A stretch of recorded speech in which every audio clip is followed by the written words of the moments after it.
de tristeza, pero que muy pronto vamos a encontrar la justicia para Pablo. Y Tommy, queríamos contar a la audiencia quién era Pablo. ¿Está el video?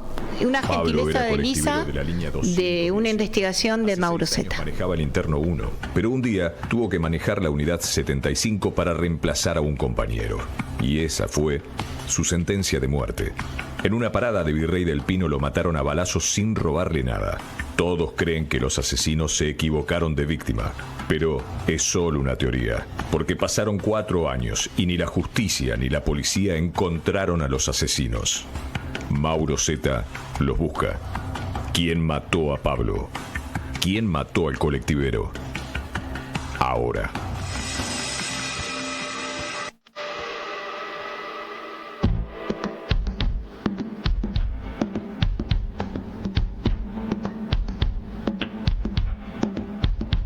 Hola Mauro, soy Elisa, mi hermano era Pablo Flores, era colectivero de la línea 218 y el 1 de octubre del 2020 fue asesinado cuando estaba trabajando. No hay un solo detenido. Necesitamos ayuda.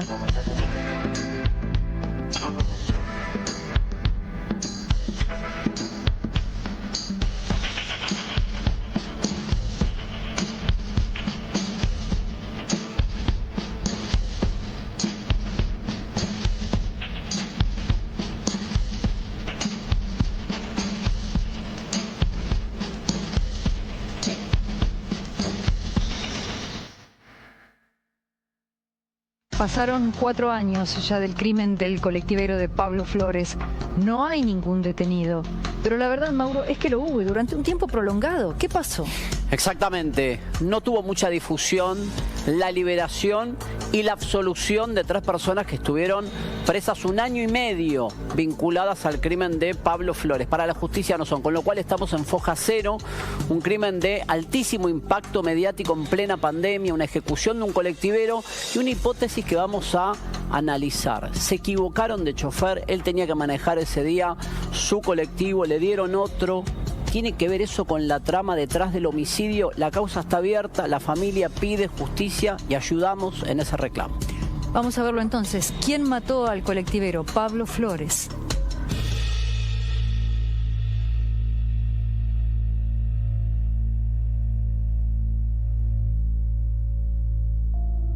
El asesinato de Pablo Flores es uno de esos crímenes que genera conmoción, repercusión mediática y movilización.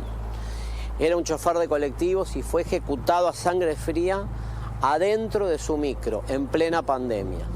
Hubo 3 personas detenidas, un arma secuestrada, un auto incautado, pero lo cierto es que 4 años más tarde la justicia no sabe quiénes fueron los asesinos.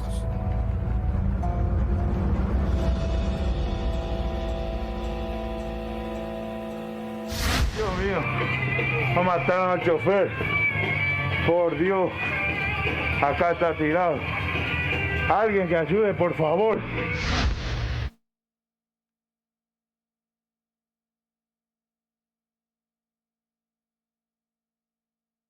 Acá funciona la empresa, acá salió a trabajar Pablo por última vez.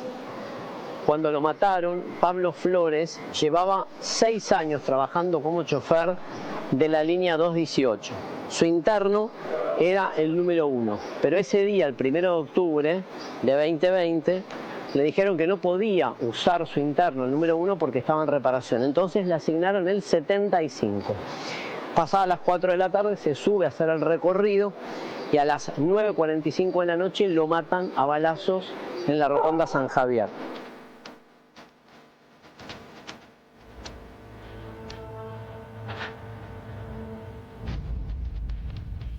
La parada del colectivo que manejaba Pablo Flores es acá, ahí está, ¿ves? Acá paran, de acuerdo con la instrucción judicial, los asesinos se ponen de este lado, o sea, acá viene él como conductor y le disparan a través de la ventana. 3 tiros le pegan y lo ejecutan. Los criminales tenían barbijo colocado, plena pandemia. Disparan, él sigue manejando, herido, en agonía, imaginamos, totalmente fuera de control el micro, el colectivo, maneja, pega toda la vuelta como puede y se sube a la plazoleta y va a terminar allá chocando contra el árbol, para que tengan una dimensión de todo el recorrido que hace herido de muerte. No hay ningún policía. Es cruel, pero es la realidad que viviste vos, que viví yo, y que tiene que tener la audiencia conciencia del dolor que esto es una ausencia para siempre y que todavía no sabemos quién mató a Pablo, Elisa. No. Ya este año van a ser 5 años. 5 años en octubre. En octubre y no... ¿Cómo llegaste a Mauro Zeta? Vos le escribiste, él te escribió, porque esto es todavía más largo, sí. Pero yo quería que se vea realmente todo lo que pasó, para que la gente tome conciencia que no es un pedido más de justicia, que es esta realidad que se está viviendo, este dolor perpetuo que vos tenés reflejado y que hasta no encuentres, que realmente me emocionó la justicia de tu hermano, no vas a estar en paz. No. Y encontrándolo igual, como yo decía hoy, tampoco te lo van a devolver.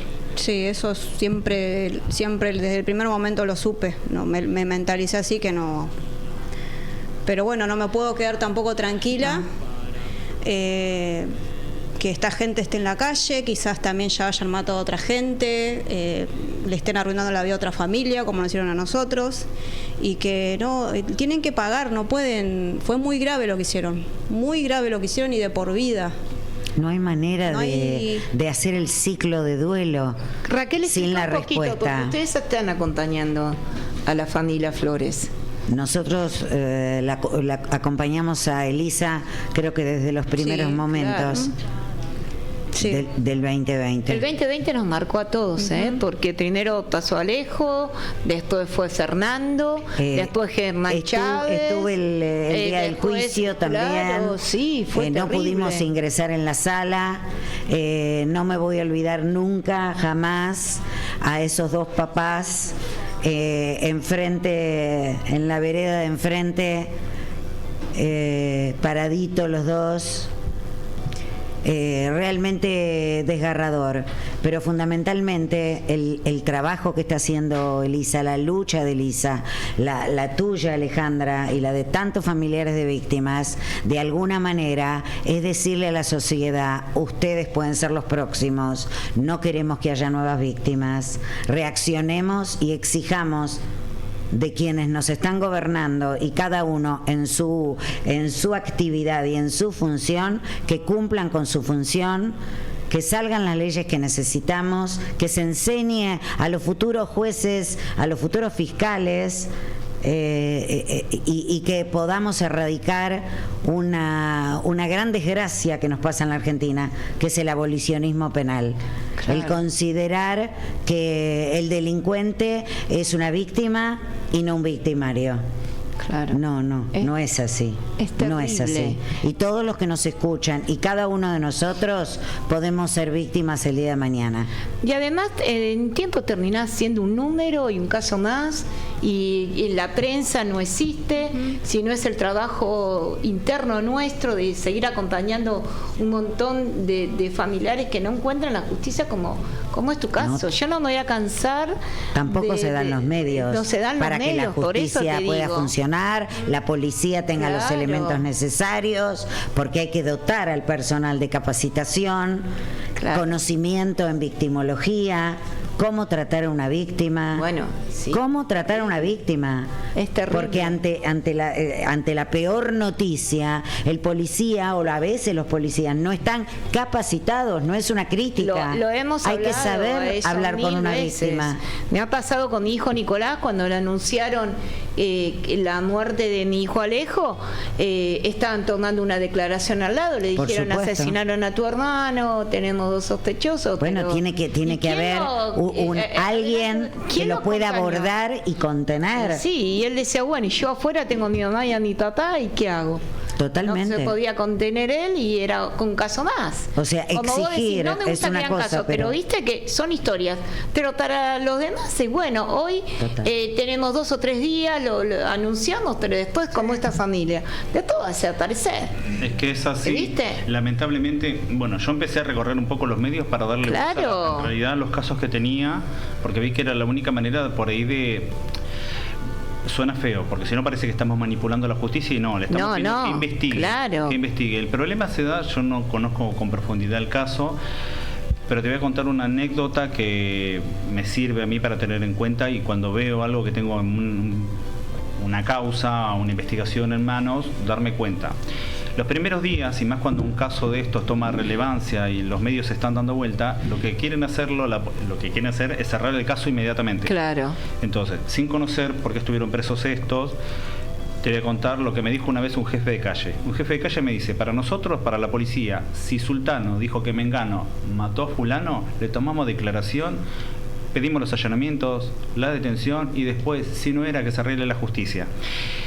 Esa es la forma que trabaja la policía, pero no estoy diciendo que lo quieran hacer porque tengan algún tipo, digamos, de interés en eso, sino porque no tienen los medios. Entonces, como atrás de eso viene otro caso y no pueden estar investigando, no hay la facultad, no existen los medios. Entonces, más cuando encima están todos mirando y están todos presionándolos, necesito ya que me des quiénes son. Entonces, si uno dijo que fuese otro, y bueno, le tomamos declaración, lo metemos preso, y acá, y a veces pagan justamente inocentes, o quizás no era, en ese caso eran inocentes, no de otros delitos, pero el tiempo también hace que se logre impunidad, que supongo que esto lo estará pasando. Ahora, la pregunta acá. que yo hago, ¿esto es causal o casual? Esto no es casual, esto es causal. Sí. Aquí hay un interés en que todo caiga, que las cosas no salgan bien, y después quiénes son los responsables. Siempre va a ser responsable la justicia, Claro. que no tiene medios tampoco. O sea, hay y hay. No, por eso digo, Hay gente con mucha vocación, con mucha honestidad, que trabaja. Les aviso, esto no es corporativo. Nunca. La justicia no tiene horarios, no tiene fines de semana, no tiene pago de horas extras, pero claro, hay que buscar un responsable.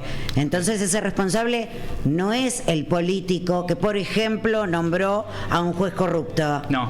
Porque alguna vez obvio. escucharon ustedes en algún medio diciendo quién es el responsable del nombramiento de tal y cual fiscal o juez corrupto.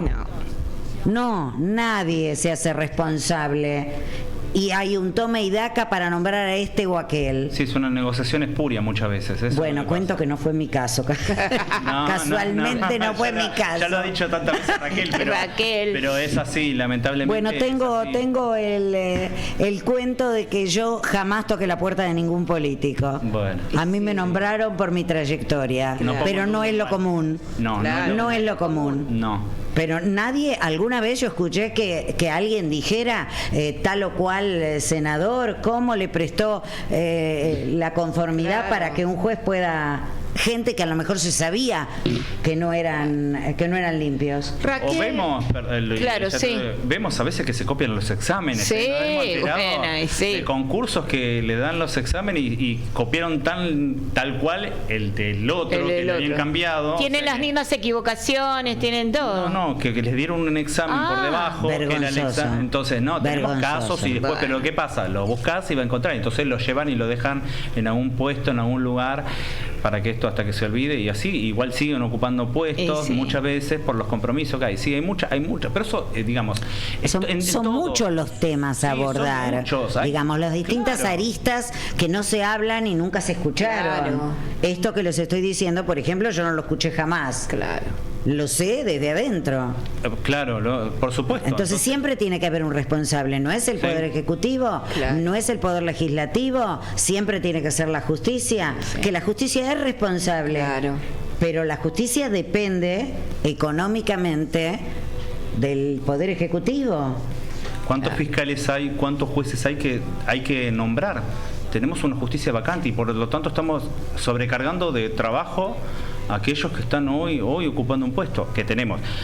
siempre hay que limpiar, en todos lados hay que limpiar. Yo malos escuché que funcionarios, faltaban, hace como 2 años atrás, escuché que faltaban 800 cargos. Sí, ahora alrededor de 500 había escuchado ahora. Inclusive no sé si lo comenté acá, que había escuchado, acá, pero en otro programa que hicimos, había escuchado que tenían la idea, algunos políticos tenían la idea de convocar a magistrados jubilados, mira, para que se hagan cargo momentáneamente de los juzgados y fiscalías vacantes. Claro. Porque se supone que teóricamente seguimos teniendo el acuerdo del Senado, aunque nos hayamos jubilado. Entonces, como para poder paliar un poco esta situación. Paliar un poco, 800 cargos. 800 cargos en la justicia de la provincia de Buenos Aires sin cubrir, más todos los que se siguen jubilando, enfermando, obvio, licencias por lo que fuera. Bueno, y todos esos cargos retrasan una justicia eficiente, evidentemente. Raquel, vos que junto a Usina acompañaron a Elisa y a la familia Flores, contanos un poquito en qué quedó el juicio. ¿Por qué no hay culpables? Porque en el juicio oral los absolvieron y la Cámara de Casación confirmó la absolución. Porque no tenían pruebas suficientes para demostrar la autoría. Era de uno de ellos. Y justamente de los involucrados. Uno de los imputados que se le encontró el arma en su casa a 2 minutos y medio del homicidio o algo así. Lo digo sarcásticamente. Fue juzgado por tener el arma ilegal, nada más, no por el homicidio. Pero el arma era el arma que... El arma homicida. Por eso te digo. Entonces ahí también tenemos, esos son el arma otro de los puntos que hacemos mucho hincapié. El tema de que hay que llevar a cabo una instrucción como corresponde, porque si no, si estos eran los autores y tenemos un fiscal, porque lo he escuchado y lo han dicho en posgrado abiertamente, nosotros hacemos la instrucción, después nos sacamos la investigación de encima, va otro fiscal y se arregla él. Y como te lo estoy diciendo, en posgrados. O sea, no es una conversación de pasillos. Entonces, el fiscal hace una investigación, cierra hasta acá, entonces la defensa del otro lado chocha, porque eso es lo que ocurre, y después cuando llegas y vos decís, le echás la culpa al juez que lo liberó, porque ese juez está diciendo, pero el juez no puede condenarlo si no está y lo que no se hizo antes, no se puede, porque hay algo que se llama preclusión. Entonces, ¿cuántas investigaciones abiertas puede tener un funcionario, un fiscal? Claro. 2.000, 3.000, 5.000, es imposible. Claro, no podés. No es como la serie de televisión que vemos 40 capítulos que están investigando un caso. No, olvídate. ¿Cuántos hechos tienen en un turno? Un turno. Le explico a la audiencia que todos los casos que ingresan le corresponde a ese fiscal, por ejemplo. Imagínate, entonces interviene 3 homicidios en en Matanza, seguro. Claro. En Matanza tienen Virrey del Pino no es el mismo lugar que mataron a Jennifer. Sí. Porque vos, gracias a Elisa, yo me pongo en contacto con Ruth. Vos me dijiste, ¿te acordás cuando hicimos un programa? Me dijiste, Ale, te puedo presentar esta historia de que se encontraron en la ruta reclamando justicia. Así se conocieron. Mirá cómo nos vamos terminamos todos conectados con el mismo dolor, ¿no? Y pedir justicia. Elisa, ¿usted se pudo apelar a casación y está en ese proceso? Confirmó. ¿Volvió a confirmar y a la Suprema Corte? No se pero puede. Hay un problema. Si vos ya ves que hay una falla y que esa falla no la vas a poder salvar, por más que concurras a tribunales internacionales, lo que no se hizo. Entonces, y como no podés regresar, y es un desgaste muy grande para la familia, es un desgaste muy grande. Totalmente. Entonces tenemos ese problema. Hay que ser, y como dice Raquel, ¿cómo podemos hacer que un fiscal que le están entrando, que lo están llamando durante un turno, ese mismo día, 3 Hablamos de un buen fiscal. Sí, de un buen fiscal, porque en el caso de Jennifer... De la gente incompetente no hablo. Jennifer, por favor, el fiscal, un señor, aparte lo recibió las veces que pudimos. Yo me sorprendí porque cuando hablamos, nos conocimos acá, creí, voy a ver la investigación para ver, pensando que habían cosas. No. Estaba todo impecable. No, impecable. Un trabajo, y además me puso en contacto con los investigadores, coordinamos, tenemos detenidos en Paraguay, en proceso de extradición. Queda uno solo prófugado. Uno solo prófugo, pero igual no quiero desviar la atención. Claro. Quiero decir que es un señor fiscal. Claro, eso es muy importante. Un señor fiscal, la verdad que ojalá hubieran más como él y que no lo desgaste tampoco el sistema. Bueno, en nuestro caso, fue Medone. También. Y bueno, Raquel también tuvo contacto con él porque todos trabajábamos como... Claro, sumamente comprometido. Sumamente comprometido. Somos complemento del otro. Sí, y la comprometido. La Cámara de Apelaciones confirmó las prisiones preventivas, la elevación a juicio. Pero bueno. Cuando vos te encontraste con Mauro Zeta, ¿vos lo llamaste o él quiso hacer la historia de...? Me llamaron de la productora. Mirá. Y si queríamos hacerlo, y bueno, yo, como siempre, sí, mientras sea para excelente. Hay una parte que hacen una entrevista a tu mamá, está toda tu familia en la puerta de tu casa. Eso es muy buena la investigación y un gran referente, una gentileza que vos brindaste para que nosotros también podamos aportar todo lo que pasó con detalles. Elisa, ¿cómo sigue? ¿Cómo sigue tu familia? ¿Cómo sigue tu vida? ¿Cómo sigue todo esto? Y la vida sigue, lamentablemente, para todos. Y como podemos, con días buenos, otros no tanto. Aprender a convivir. Pero bueno, aprender a convivir con la ausencia. Sí. Eso siempre está y aparte que venimos arrastrando con todo esto de lo judicial que no se termina, parece que no se termina más, pero bueno, hay que seguirlo porque como te dije, esto no puede quedar en la nada. Alguien me tiene que dar una explicación, alguien le tiene que explicar a mis papás qué es lo que pasó con mi hermano, como a los hijos de Pablo también se merecen una explicación. 3 hijos. 2 hijos. 2 hijos. Y alguien nos tiene que explicar qué pasó, qué es lo que se hizo mal, porque hasta nosotros, hasta el juicio, veíamos todo en claro y decíamos que ahí se terminaba toda esa etapa y de repente nos enteramos que no.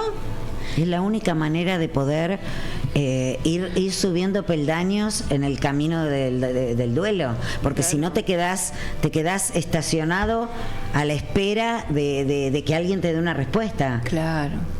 La justicia está en deuda con Elisa y está en deuda con sus padres y está en deuda con los hijos de Pablo. Claro. Y bueno, es eso, es seguir. Me está acompañando el doctor Carribero desde que previo al juicio que nos pudo acompañar y bueno, continuamos con él y él está también muy comprometido en esto. Queremos la verdad, queremos que paguen los responsables, si esta gente no fue, bueno, que la justicia diga quiénes fueron. ¿Y esto cómo se sigue? ¿Con una investigación fuera? Está ordenada por el tribunal. Ah, qué bueno. El tribunal decide, estas personas no tengo elementos suficientes para condenarlas, pero el delito queda impune, entonces ordenan otro fiscal investigar a los autores. ¿Y eso es un fiscal de oficio que tomó el caso? ¿O es una investigación privada tuya? No, es un fiscal volvió a la Fiscalía de Homicidio donde empezó todo otra vez. O sea, a ver, para que la gente entienda. Claro, para que la gente entienda. Hay un juicio oral. Había 3 personas imputadas, señaladas como responsables. Claro. El tribunal entendió que no había elementos suficientes como para condenarlos. Para condenarlos, los jueces tienen que ¿Tuvieron un proceso? Sí, por supuesto, llegaron al juicio oral. Llegaron. Ahora, estas personas no fueron, según el tribunal. Entonces, ¿qué dicen? Alguien fue. Claro. Porque sí está probado que a Pablo Flores lo asesinaron. Ahora digo yo, como ignorante, que te pregunto como algo que no entiendo, pero si ellos tenían cuando hicieron un allanamiento, tenían el arma que mató a Pablo. Claro, pero entonces ¿qué pasó? ¿Se la robaron? ¿Cómo fue? Se lo puso la policía. Ah, se la puso la policía. Claro. Claro, ahí ahora entiendo un poco más, porque uno dice, bueno, si fueron detenidos, ellos eran los dueños, no era un arma clandestina, que los delincuentes era un digan arma que se lo puso la policía. Claro, que estaba registrada. registrada. Es posible, porque también esto Claro. es posible, no lo podemos descartar, pero Ahora- el 90% dice que se lo puso a la policía. Había una hipótesis que Mauro decía que podía haber sido no para él. Eso ya está, más quedó claro. El Que- juicio también quedó claro. Claro, eso también. Fue un error el crimen. Fue un error. Sí. No, no fue un error, No. fue, digamos. Se equivocaron de víctima. Aparentemente Estaban en el se lugar equivocaron de víctima. de víctima. Bueno, entonces quedó otra, se vuelve a abrir todo el caso y se vuelve a dar toda una investigación. Ahora, si se equivocaron de víctima, entonces no sería tan difícil apuntar y llevar una investigación, buscar quién era el blanco. Claro. A través de ese blanco, ver quiénes pudieron haber tenido la motivación para hacer esto. Claro, A mí- todo ¿Él le esto hacía está una en manos de la suplencia fiscalía. en el recorrido o le tocó esa zona No, siempre? ese día él siempre manejaba el interno número 1. Claro. Ese día, el día anterior, el interno de él quedó en reparación. Entonces, cuando al otro día se presenta para tomar servicio, Sí. le asignan uno que estaba sin chofer. Una En el unidad- mismo horario de centro en le el mismo cambió. horario. Sí. Así que bueno, salió con ese famoso interno 75 ese día, que no era el de él. Claro. Pero ese interno era manejado por otro chofer. Por que otro él conocía. chofer, sí. Y lo investigaron, no a él como autor, estoy hablando, sino Sí, sí, sí. se entiende hacia dónde voy. Ese interno tenía 2 choferes, porque hay un turno mañana y un turno tarde. Y ese diálogo que se filtró, que decían que no vaya el que le hace una suplencia, que no vaya porque lo querían matar, Sí. porque supuestamente habían contratado unos sicarios, era una cosa así. Era o como una pelea de una pelea pareja, por una pareja que algo así. Bueno, y eso y surgió- eso se desestimó. Se era desestimó, mentira. la persona que había grabado ese audio apareció, Sí. declaró, no sé. Y decía que no era de eso. No era nada que ver. Bueno, ahí Claramente, las pistas sí. que te hacen Ese audio fue cambiar el plantado curso, claramente. ¿no? Claro, Totalmente. bueno, eso es lo que hablábamos El con curso Hernán de la Rossi investigación anteriormente, cuando me puede dar un enviaban giro cantidad de total. información como Total. para desviar la investigación. Ese audio apareció creo que un día o 2 días antes del primer allanamiento donde encuentran el arma. Claro. Estaban por allanar, aparece el audio, frenan el allanamiento para ver qué pasaba con eso. Cuando Claro. descartan eso, Estuvo en todos los medios, yo me acordaba. Bueno, también en su momento se reconoció una campera. Claro. el auto se encontró que bueno, El auto que supuestamente se utilizó Claro. pero los bueno, asesinos. había sido vendido un mes antes de octubre, ¿no? Claro. O sea, había elementos. Bueno, pero la esperanza todavía sigue, la lucha sigue. Se nos fue este programa tan comprometido. Yo creo que marcamos una tarde de mucho compromiso social, muy fuerte, que moviliza con una realidad que va a estar, que esto no termina con Alejo, con Pablo. Esto lamentablemente. Ni con Jennifer, sigue. Tuvimos la y primera condena con Jennifer. Sí. Bueno, eso es muy importante y lo vamos a tratar en otro programa de Quien Tiene la Verdad. Quiero agradecer el compromiso de esta familia que es Radio Bebo, del compromiso de todos ustedes que me Muchas acompañan, que nos gracias. acompañan y que yo siempre, Elisa, voy a estar para ayudarte, para que la palabra de justicia para Pablo esté siempre presente. Quiero agradecer a mi operador técnico y bueno, y dale, subí que te vamos a llevar a distintos caminos que nos van a mostrar la realidad. Gracias Rodri, siempre agradecida. Raquel, vos sabés el amor Al y el contrario, bombón gracias. asesino que te está esperando ahí, que ya le voy a hacer un Es un reportaje, santo, lo están por que se siente canonizar. ser el marido de Raquel. Un beso grande a todos, gracias. Gracias.